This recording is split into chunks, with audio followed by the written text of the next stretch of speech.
Halo, shalom, selamat siang anak-anak kelas 7. Apa kabarnya hari ini? Oke ya, baik semua ya. Miss berharap kita semuanya senantiasa diberkati kesehatan dan kekuatan sama Tuhan ya. Oke baik, jadi Miss mau mengucapkan selamat datang dan selamat bertemu kembali dengan Miss Monik ya. Nah di sini Miss mengajar matematika untuk kelas 7 ya. Nah, pada video pembelajaran kita yang ketiga ini, Miss akan membahas kelanjutan dari materi minggu kemarin ya. Nah, hari ini Miss akan membahas tentang bilangan berpangkat ya. Nah, yang pertama adalah bilangan bulat berpangkat. Bentuk umum dari bilangan bulat berpangkat ini adalah misalkan untuk sembarang bilangan bulat A dan bilangan bulat positif M berlaku. A pangkat M sama dengan A kali A kali A kali A dan seterusnya, di mana perkalian A ini ya, yang ini A kali A kali A ini disebut dengan M faktor.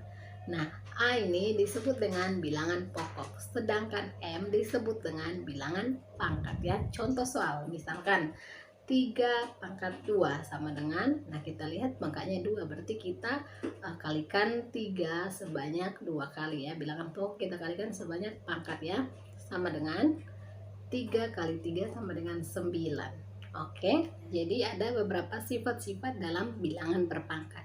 Sifat yang pertama adalah sifat perkalian berpangkat. Nah, bentuk umumnya yaitu A pangkat M kali A pangkat N sama dengan A pangkat M tambah N ya. Jadi untuk perkalian berpangkat, pangkatnya itu kita jumlahkan ya. Contoh soal ya, misalkan 5 pangkat 2 kali 5 pangkat 5 sama dengan 5 pangkat 7 ya, karena pangkatnya kita jumlahkan. Nah, sifat yang kedua adalah sifat pembagian bilangan berpangkat ya. Bentuk umum dari sifat pembagian bilangan berpangkat ini adalah A pangkat M dibagi A pangkat N sama dengan A pangkat M kurang N ya. Jadi untuk pembagian bilangan bulat berpangkat, pangkatnya kita kurangkan. Misalkan contoh soal 5 pangkat 3 dibagi dengan 5 pangkat 2 sama dengan 5 pangkat 1 ya, karena 3 kurang 2 1 ya. Oke, sifat yang ketiga adalah sifat perpangkatan bilangan berpangkat ya. Bentuk umumnya yaitu buka kurung A pangkat M tutup kurung pangkat N sama dengan A pangkat M dikali A pangkat N. Kalau untuk perpangkatan, pangkatnya kita kalikan ya. Oke, sifat yang keempat. Sifat yang keempat yaitu sifat perpangkatan pada perkalian. Nah, bentuk umumnya yaitu buka kurung A kali B tutup kurung pangkat M sama dengan A pangkat M dikali B pangkat M ya. Nah, itu sifat perpangkatan pada perkalian. Nah, sifat yang kelima yaitu sifat perpangkatan pada pembagian. Nah, bentuk umumnya yaitu buka kurung A dibagi B tutup kurung pangkat M sama dengan A pangkat M bagi B pangkat M ya. Nah, yang berikut Miss akan membahas tentang bilangan berpangkat bilangan bulat negatif ya. Nah, perhatikan bentuk umum dari bilangan berpangkat bilangan bulat negatif ini adalah A pangkat negatif N sama dengan 1 per A pangkat N ya, dimana A dengan A itu tidak sama dengan 0. Oke ya, contoh soal misalkan negatif 5 pangkat negatif 3 ya.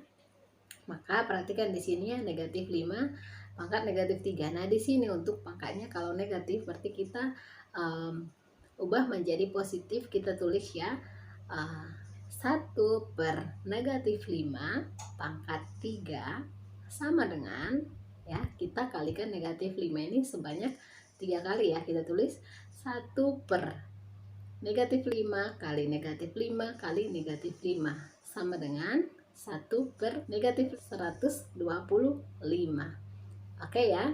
Contoh lain misalkan 3 pangkat negatif 2 sama dengan ya, kita rubah pangkat negatif ini ke bentuk yang positif ya. Jadi 1 per 3 pangkat 2 sama dengan 1 per 3 kali 3 sama dengan 1 per 9. Oke, sampai sini paham ya? Oke, kita akan membahas tentang akar kuadrat dan akar ketiga dari bilangan bulat ya. Nah, jadi kalau untuk akar kuadrat itu adalah kebalikan atau inverse dari operasi pangkat 2 ya. Misalkan 6 pangkat 2 berarti kita kalikan 6 sebanyak 2 kali ya. 6 kali 6 36. Sedangkan kalau kuadrat itu kebalikan dari operasi pangkat 2 jadinya 36 ya. Akar 36 sama dengan 6 ya. Nah, itu disebut dengan akar kuadrat. Nah, yang kedua yaitu akar pangkat 3. Nah, ini juga sama ya. Jadi akar pangkat 3 adalah kebalikan atau inverse dari operasi hitung pangkat 3 ya. Misalkan 15 pangkat 3. Maka hasilnya sama dengan ya, kita kalikan 15 sebanyak 3 kali ya. 15 kali 15 kali 15. Hasilnya sama dengan 3375 ya. Nah, kalau untuk bawa ke akar 3 berarti kita tulis ya, akar pangkat 3 dari 3375 sama dengan berapa? 15 ya. Itu ya untuk akar kuadrat dan akar pangkat 3 ya. Oke, jadi materi kita untuk hari ini sampai di sini. Dan kita sudah menyelesaikan bab yang 1 ya. Jadi pada video pembelajaran berikutnya kita sudah masuk di pembahasan yang kedua atau bab kedua ya, tentang pecahan ya. Oke. Nah, sampai jumpa di pertemuan berikutnya. Salam ya. Shalom dan Tuhan Yesus berkati senantiasa. Dadah.